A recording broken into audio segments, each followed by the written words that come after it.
following program has been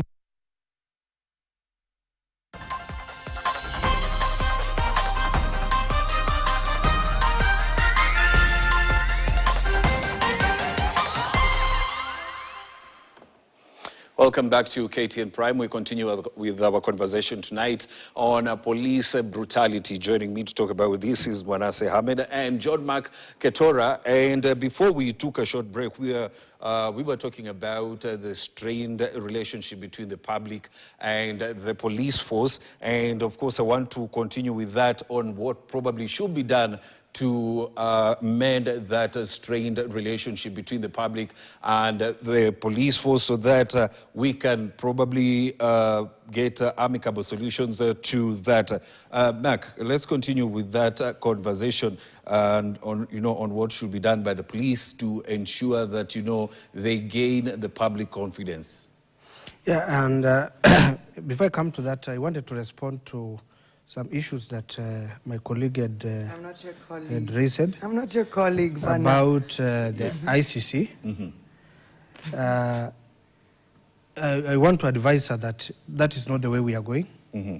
We're not together. Speak for yourself. I'm not your colleague. We don't work together. Okay, but let's be clear. Let him put. Yeah, but I'm not his colleague. Yeah, okay. We're on the news. Let's deal with facts. Yes, let him put his point across. Yeah, so I'm saying ICC is not the way to go. Mm-hmm.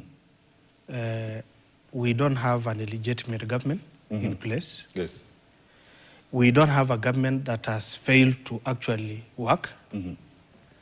We are only having systems that are failing. Mm-hmm. And as I started saying, police brutality it has not started with with the coming of this government. It is something that has been there. Mm-hmm. So to say that the opposition is proposing, I don't know which opposition is that's proposing the people. That we are going to ICC to, I don't know, to take who there. Because what we want the government to do, and I have said it earlier, for us to win the public trust, the public confidence, to trust in the police, it is true we need the police. It is true that the police also need the public. Mm-hmm. So this is a relationship that should coexist. First is those who break the law within the police service should not be protected by their bosses. Mm-hmm. Right from those who kill Albert Ojwang. Yes. Those who use live bullets yesterday on peaceful demonstrators. We are not let them not try to hide or to protect any of them who has broken the law, any infringement of the law. They should be exposed. They should be prosecuted, and by doing so, we are going to return back to issues of lawfulness within the service. So that is one. The other part is within their hierarchy, within the police hierarchy, chain of command responsibility. Who gives out those commands? Definitely could not be the president. So those who give the command, I don't know whether they are being given command to kill and shoot, to shoot and kill. Or it is just out of anger and out of infuriations. So also those, it has to be looked into. Are these people getting directives from their bosses? And definitely I cannot think, because we have a country and we have a constitution and we have rules and regulations that governs how we engage with the public. So those are my prepositions.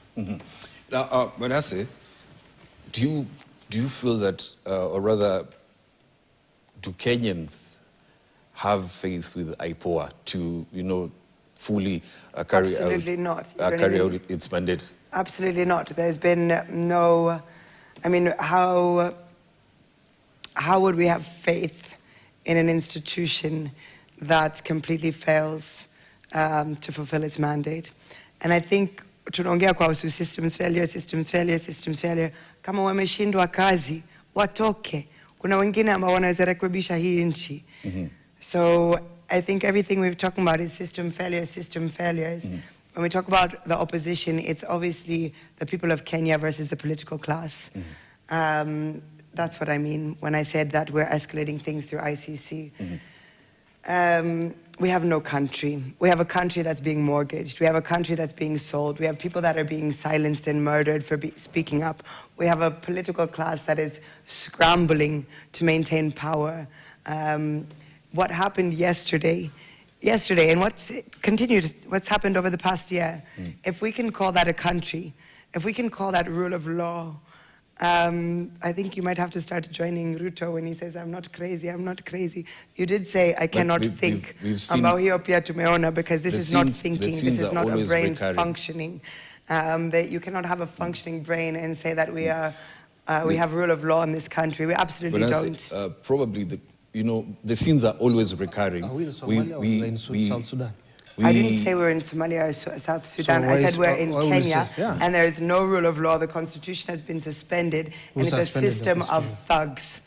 Okay. The sins are always recurring. I mean, what we saw yesterday, we've seen it before. And which has always brought this, talk on police brutality, and, we are supposed to have police reforms, we are supposed to, do this and this. But again, after, a few days, then the talk dies. We just reset back to, normalcy. But nothing is, there's no action taken. For some people. For me, I think actually, like last year with the finance bill, I think it was a blessing, because enough Kenyans finally were triggered by the challenges of the state to have a bit of a mass uprising. And we weren't on the streets yesterday because of Albert. We weren't on the streets last year only because of Rex. We're on the streets because of the continuation of police murder. We were on the streets yesterday because since last year, when Rex Masai, Kennedy, a 12-year-old boy, Erickson, 65-plus youth were murdered peacefully by both the army, who Ruto is the commander-in-chief, as well as the police force. There's not been one single arrest, not one single arrest. Tomorrow we're in court for Rex Masai's inquest. It's been June 20th, on Friday, is going to be 1 year since he was shot. How is it that 1 year later there's not been a single arrest? So there's impunity, there's lack of accountability, and ultimately, if you're a leader, we have high expectations. We have no leadership. We have criminality at the highest level. So this is not over. This didn't start today. The journey of liberation is a historic struggle. It's been 60 years, since Kenya was liberated from colonialism, and since then there's been phases of it, bringing in the constitution, among many others. And so we're not here for a day, we're not here for a week, we're not here for a year. We're here to continue being a part of the pursuit of justice, of accountability, of rule of law, and we're organizing to ensure that there'll be a peaceful transition of political power, because it's very clear that this regime and that the political class, from the executive to parliament, even to the judiciary, which is like hanging on a thread, but it's clearly not serving Kenyans. It's clearly not. It's not justice denied. Justice delayed is justice denied. So there's significant transition that will continue to happen. It's not overnight. It's not a one-day and those thing. who are currently sitting in the seats of where change should be stemming from, where order should be coming from, where rule of law should be upheld, where people should be being given dignified lives. We are fully aware that they're absolutely incapable. So our trust is not just gone from the police service, it's the whole political class. John. Robinson, one thing that I want to say. Yes. We are not in a state of despondency or melancholy or hopelessness. we have a functional and a functioning country. It's only that we are having problems, some of it are emanating from the institutions that we have created ourselves. And some of that institution is police service. Yes. And we have said this is the highest time to push for serious overhaul and serious reforms within that service. We're also being pained a lot by the lives of young people that we have lost. Personally, paid or pained? Sorry, I didn't hear you. Personally, yes, we have lost young people within my league, the people that I lead. Yesterday, there was around 3 of them who were seriously injured. yes. So what we are putting forward is that we don't have a failed state, or we have no hope in this country. We have nowhere else to go. So we can't sit here to incite Kenyans against the police or against a certain class, a political class. Those political leaders have been chosen and elected by Kenyans. So what we want to put forward, yes, the next election will come, but still, the people who lead this country is the same political class. It's a political class that is going to lead, because they are going to be elected politically and through a democratic process. So we cannot be threatened or dreaded by certain individuals whom their target is to incite Kenyans and to show that this country is a country of hopelessness. It's a country of lawlessness. We have a lot of hope. We believe in ourselves. It's not a country of anarchy. It is a country of anarchy led by our state. Because had it been a failed state, we could not be here now. Nothing could be functioning. Nothing is functioning. Let John finish his point first. Yeah. So I just want to put it clear that that we have a country. We have erred.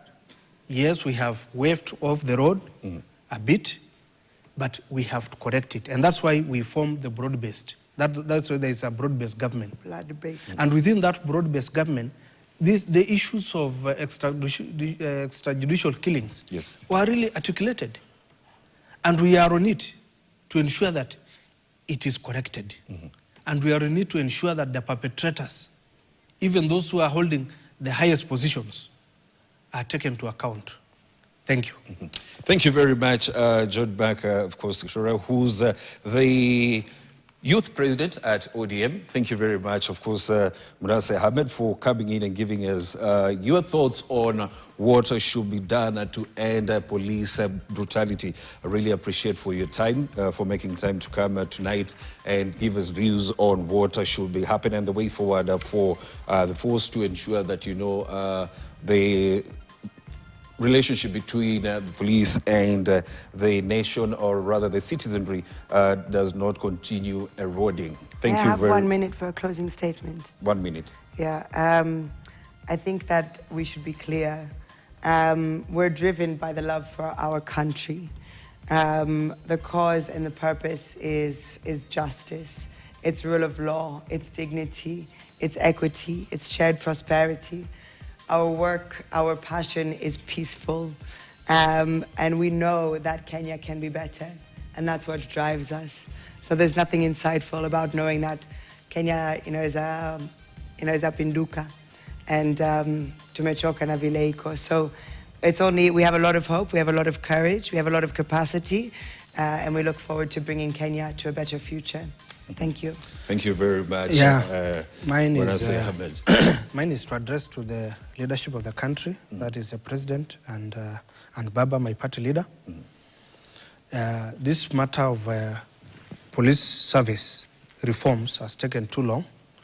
It is the highest